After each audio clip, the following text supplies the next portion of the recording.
어제 여러분들이 기도해 주셔서 한국성결교회연합회 사회복지 정책 세미나를 은혜 중에 잘 마쳤습니다. 기도해 주신 여러분에게 진심으로 감사를 드립니다. 네, 어제 사례 발표하신 분이 나성의 이제 김종인 장로님이라고 하는 분이 여러 사례 중에 한 분으로 발표를 했습니다. 그분이 이제 사례로 발표한 것이 발달장애 아들 가운데 경계선에 있는 사람들이 있어요. 장애 등급을 받지 못하는데 그렇다고 해서 사회에서 이게 사회생활, 특히 이제 직장에 들어가서 직장 생활을 잘 할 수 없는 아이들이 있어요. 지능이 보통 70에서 85 정도 되는 경계성 장애라고 그러지요. 그러니까 사회적으로 나오면 취직하기도 힘들고 사회에서 어떤 일을 하기가 참 힘든 거예요. 그렇다고 장애인이 아니기 때문에 장애인이라고 하는 어떤 법적인 보호도 못 받는 거예요. 근데 시간이 갈수록 그런 아이들이 우리나라에 굉장히 많다고 합니다. 그래서 이 아이들을 어떻게 도울 것인가. 그래서 이제 큰 교회들 몇 교회들하고 같이 이제 협력해서 사역을 하는 그 사례를 발표를 한 거예요. 이분은 이제 그게 마음이 아픈 거예요. 이제 재활 치료라든지 그런 쪽에서 교수를 하시다가 이제 은퇴하시고 이제 각 교회에서 큰 교회들은 이런 아이들이 굉장히 많은 겁니다. 그러다 보니까 이 아이들 그러니까 복지에서도 사각지대인 거예요. 사각지대 이런 아이들을 교회가 어떻게 도와줄 것인가 하는 사례 발표를 했었습니다. 근데 이제 그분의 이제 이야기를 들으면서 분명히 그분은 하나님께로부터 이런 사람들을 도와줘야 된다. 이런 사람을 위해 사역해야 된다. 예를 들면 어제 우리가 봤던 것처럼 이사야가 환상 가운데 그 백성들을 향해서 하나님의 간절한 마음을 읽고 주여 내가 여기 있습니다. 제가 가겠습니다. 라고 말하는 그런 형태로 분명하게 하나님께서 말씀하신 건 아닐 거예요. 근데 이제 사역을 하다 보니까 살다 보니까 눈에 보이는 거예요. 너무 안타까워서 그들에게 다가가서 그들을 돕는 사역을 적극적으로 하는 거예요. 어제도 우리 교단의 사회선교단, 즉 이제 시설을 직접 운영하는 분들, 예를 들면 몇 해 전에 우리 청년들이 제주도에 베데스다라고 하는 기관을 방문해서 봉사활동을 했었습니다. 그런 기관, 우리 같은 경우 성동원이라고 하는 곳, 이제 청각장애인들이 모이는 그런 곳입니다. 그러니까 여러 곳에서 활동하고 있는 목사님들이 여러 가지 질문들을 하고 그리고 대화를 나눴습니다. 근데 각자가 그런 것 같아요. 어떤 분야에 물론 자기가 의도하지 않았는데도 어떻게 하나님의 인도하심을 받아서 그들을 돕게 된 경우도 있고 어떤 경우는 너무 마음이 아파서 그들을 위해서 일을 시작했는데 그것이 자기의 평생 사역이 된 경우가 있습니다. 오늘 하나님의 부름에 대해서 또 다른 측면에서 생각해 보려고 해요. 우리가 지금 아브라함의 부름, 모세의 부름, 여호수아의 부름, 이사야의 부름 하나님께서 분명하게 음성으로 들려주셔서 그때 필요할 때에 하나님께서 적당한 사람을 불러 사용을 하십니다. 근데 오늘 느헤미야 같은 경우는 하나님의 부름 어디에 봐도 하나님께서 그를 불렀다는 이야기가 없습니다. 다만 느헤미야는 늘 자기 조상들이 살던 예루살렘, 자기 조상들이 살던 유다 땅 거기에 관심을 늘 기울이고 있었어요. 근데 거기에 자기의 형제들, 하나냐라든지 이런 형제들이 거기에 갔다가 그 예루살렘을 보고 와서 느헤미야에게 예루살렘 성의 형편에 대해서 이야기를 해 주었습니다. 1장 3절에 보면 이렇게 말씀하고 있어요. 그들이 내게 이르되 사로잡힘을 면하고 남아있는 자들이 그 지방 거기에서 큰 환난을 당하고 능욕을 받으며 예루살렘 성은 허물어지고 성문들은 불탔다 하는지라. 예루살렘 성이 다 무너진 상태로 있고 성문이 불탄 상태로 그대로 있다는 이야기를 들을 때 너무 가슴이 아파서 앉아서 수일 동안 울고 금식하며 하나님 앞에 기도했습니다. 이 부분이에요. 느헤미야는 예루살렘 성이 잘 보존되어 있고 또 그 백성들이 거기에서 편안하게 살고 있을 줄 알았습니다. 물론 세월이 너무 많이 흘렀기 때문이지요. 벌써 바벨론에 의해서 예루살렘이 멸망을 당한 지 지금 느헤미야 시대까지 이야기하면 한 150년 가까이 된 거예요. 그런 시간들이 흘렀는데 여전히 성문이 불탔고 무너진 상태로 그대로 있다고 한다면 거기 살고 있는 백성들 얼마나 불안하고 두려움 가운데 살고 있을까? 하나님의 백성들이 보호받지 못하고 있다는 사실이 너무 가슴 아픈 거예요. 그래서 그걸 가지고 하나님 앞에 기도합니다. 그래서 느헤미야를 이야기할 때마다 늘 우리는 하나님의 부름을 어떻게 느끼고 어떻게 그 부름에 응답할 것인가? 우리가 살다 보면 하나님의 백성들은 늘 하나님의 마음을 늘 헤아립니다. 또 하나님께서 그 마음을 우리에게 주셔요. 자기 욕심 따라 살아가는 사람들에게는 그런 부름이 잘 안 들립니다. 근데 정말 하나님의 말씀을 따라 살려고 하고 하나님의 뜻이 뭘까? 하나님께서 원하는 게 뭘까? 자, 그런 마음들이 우리 안에 있어요. 그럼 우리 주변에 우리로 하여금 눈물을 흘리게 하는 것이 있어요. 가슴 아프고 그것이 떠나가지 않는 거예요. 사랑하는 성도 여러분, 저와 여러분들이 지금까지 살아오면서 여러분들이 특정한 어떤 부류의 사람들에게 마음이 가서 그들을 위해서 여러분들이 뭔가를 해오셨다면 그건 분명히 하나님의 부르심이에요. 하나님의 부르심. 예를 들면 예수 믿지 않는 사람들을 보면 그들의 길이 지옥을 향해 가는 것 같아가지고 너무너무 가슴 아파서 그들에게 복음을 전하지 않으면 못 견디는 사람들이 있어요. 하나님께서 부르신 거예요. 교회에 오면 교회에 어떤 부분이 자꾸만 눈에 들어와요. 어떤 분의 눈에는 화초가 눈에 들어오고 어떤 분의 눈에는 이 쓰레기가 흩어져 있는 것들이 눈에 보이고 어떤 분들의 눈에는 주일학교 어린아이들이 교회 와서 뭔가를 배우고 훈련하고 해야 되는데 놀고 있는 모습이 자꾸만 눈에 거슬리는 거예요.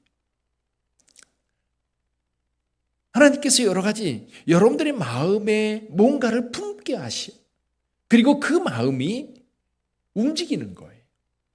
느헤미야는 예루살렘 성벽이 무너지고 성문이 불탔다는 이야기를 들었을 때 너무너무 가슴 아프고 그거 어떻게 해결할 수 있을까? 하나님 앞에 기도하다 보니까 그 마음의 근심이 왕에게 들킨 거예요. 자기는 왕에게 표현 안 하려고 드러내지 않으려고 했는데 왕의 그 예민한 시각에 들킨 거지. 근데 여러분 이게 하나님의 섭리입니다. 하나님께서 그 길을 열어주시는 거예요. 하나님께서 여러분들이 주님의 몸 된 교회를 생각하고 기도하다 보면 이 부분은 내가 좀 이렇게 좀 해야 되겠다. 아무도 안 하려고 하네. 그제도 이제 어제 행사장을 빌려줬던 그 교회 이제 사무실에 있는 분이 막 불평을 해요. 무슨 얘기냐? 그랬더니 사무총회를 만드는데 자꾸 전화해가지고 우리 권사님 이것도 빼줘서요. 저 성가대도 빼주시고 뭐 봉사도 빼주시고 올해는 저 못해요. 계속 전화가 오는 거예요. 사무총회를 만들려고 하는데 그래가지고 아주 미치겠다고 그 얘기를 하더라고요.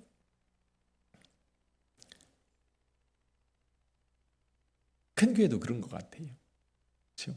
누군가가 이걸 감당해줘야 교회가 운영이 되고 뿐만 아니라 그 교회가 하나님의 거룩한 사명을 잘 감당해 갈 수 있는데 서로 안 하겠다고. 근데 안 하려고 하는 이유가 뭐냐면 다른 게 아니에요. 귀찮고 그리고 시간 빼는 게 싫고 얽매이는 게 싫고 그런 거예요.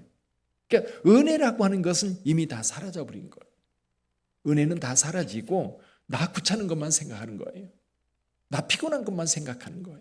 내가 주를 섬김으로 인하여 내게 찾아오는 기쁨과 축복과 은혜들 그리고 내가 누군가를 섬길 때 그가 하나님 앞에 세워지는 걸 보면서 느끼는 기쁨, 은혜, 축복 이런 것들은 계산에 넣지 않는 거예요. 여러분 주의 몸된 교회를 섬길 때 우리에게 찾아오는 기쁨이 무지무지 크거든요. 그리고 아까 김종희 장로님이라고 하는 분에 대한 이야기를 했는데 그 발달장애, 경계장애에 있는 아이들을 돌보면서 얼마나 행복할까요? 그 아이들이 이제 훈련받고 특별히 그분은 이제 영적으로 영혼구원이 이루어져야 그 아이들이 살 수 있다는 거예요.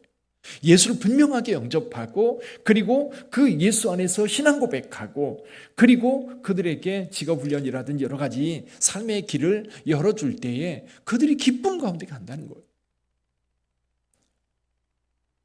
각자 취직해서 나름대로 열심히 살아가는 모습을 볼 때 너무나 행복한 거예요.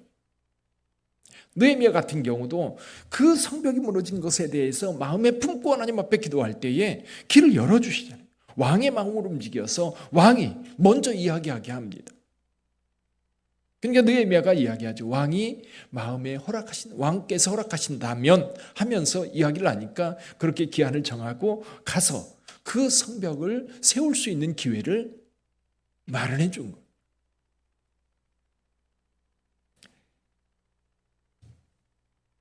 그제도 이제 한 분의 간증을 들었습니다. 비슷한 간증이에요. 이분은 하나님 앞에 서원했던 적이 있습니다. 고아들을 돕겠다고. 그래서 교회 안에서 어느 고아원에 연결을 해가지고 보육원이라고 그러지 요즘에는 연결을 해가지고 그 보육원의 아이들을 자매 결혼을 해가지고 계속 도와줬대요. 한 6년 정도 도와줬는데 그때까지 몰랐던 것 한 가지가 뭐였느냐면 아이들이 만 18세가 되면 보육원을 나와야 되는 거예요. 나오면 갈 데가 있을까요? 갈 데가 없어요. 그걸 그제서야 깨달은 거예요. 그러니까 가만히 보니까 얘네들이 18세가 되면 이제 그동안 개인 사적인 짐 가방 하나 들고 나오는데 걔네들이 집이 없어서 나온 거잖아요. 그 보육원에서 자란 거잖아요. 돌볼 사람이 없어서 거기 있었던 거잖아요. 근데 나왔는데 갈 데가 없는 거예요. 그게 다 어디로 가요? 선배들 가운데 이제 그냥 그런 그룹 지어서 사는 거예요. 아이들끼리. 그러다 보니까 자연히 범죄 조직에 들어가게 되고 그리고 술과 그리고 사회적인 어떤 안 좋은 길에 다 빠져나가는 거예요. 또 여자아이들 같은 경우는 이제 더 안 좋은 곳으로 가는 경우도 많고요. 그래서 하나님 앞에 기도하면서 그들을 어떻게 도와줄까? 그래서 자립지원센터를 마련해가지고 교회에서 그 아이들을 수용해서 이제 그룹홈 같은 데서 케어를 하는 거, 돌보기 시작한 거예요. 그리고 걔들한테 직업을 마련해 주려고 노력을 했던 거죠. 근데 통계적으로 그런 얘기를 하더라고요. 교회에서 자립지원센터에 들어온 아이들은 90% 이상이 직장을 갖게 되고 취업을 하게 되고 자립해서 살 수 있는 길이 열린다고 그래요. 근데 그렇지 않은 경우는 90%가 잘못된 길로 간다고 그래요. 10% 정도만 직장 취직하고 정상적인 삶을 살게 된다고. 근데 더 안타까운 것은 뭐냐면 그런 보육원에 들어와 있는 아이들 가운데 지적 장애 경계에 있는 아이들이 다른 일반의 비율보다 2배 정도 더 많은 거예요. 그러면 이런 것들을 볼 때에 이제 그분 같은 경우는 간증한 그분 같은 경우는 그게 이제 마음의 움직여서 그들을 어떻게 좀 도와줄까라고 하는 그런 일들을 하더라고요. 저는 오늘 이 느헤미야를 생각하면서 여러분들에게 질문을 던져봐요. 여러분들은 지금 아니면 예전에라도 여러분들의 마음을 움직이게 했던 그래서 여러분들이 뭔가를 좀 하지 않으면 안 되는 그런 상황들이 혹시 있었습니까? 근데 지금도 마찬가지예요. 지금도 교회를 위해서라든지 아니면 여러분들에게 뭔가 하나님께서 원하시는 것이 있는데 내가 그냥 애써 무시하고 나는 할 수 없어, 나는 못해. 돈 때문이건 건강 때문이건 아니면 게으름 때문이건 아니면 세상 일에 바빠서건 뭔가 핑계거리 때문에 자꾸만 외면하고 여기까지 오진 않았습니까? 저는 빛된 교회를 생각했어요. 어제도 저녁에 이 말씀을 묵상하면서 그럼 우리 빛된 교회가 어떤 세상 속에 이런 울부심들이 있을 텐데 우리가 그들의 눈물을 외면하고 우리 교회 부흥 성장을 위해서 우리 교회 성도들의 행복을 위해서만 이렇게 교회가 서야 될까? 아니면 분명히 우리 지역 속에서도 우리 빛된 교회를 부르고 있는 눈물들이 있을 텐데 그건 뭘까?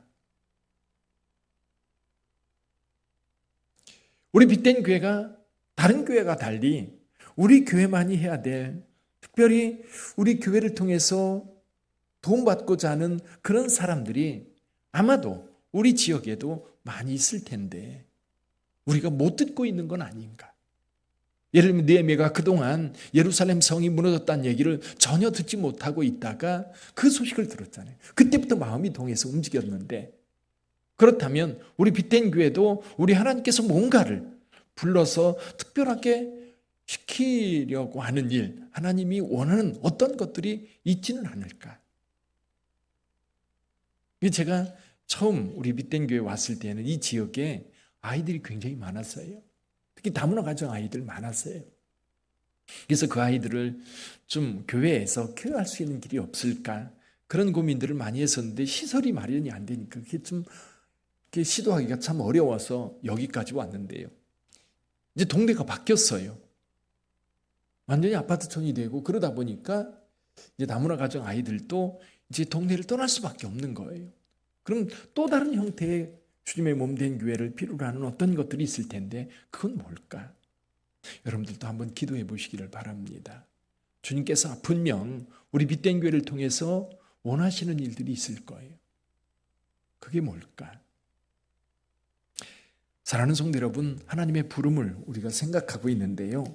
하나님께서 이사야를 부를 때처럼 분명한 환상을 통해서 하나님의 부름이 있는 경우도 있고요. 또 불꽃 가운데 나타나서 모세를 불렀던 것처럼 부른 경우도 있고요. 여호수아처럼 모세의 사역을 이어받아서 그 연결고리 안에서 하나님께서 여호수아에게 분명하게 사명을 주신 경우도 있고요. 오늘 느헤미야처럼 오히려 예루살렘 성에 대한 그 간절함이 하나님의 부름으로 느껴서 그곳에 가서 52일 만에 성벽 건축을 완수했던 그런 경우도 있습니다.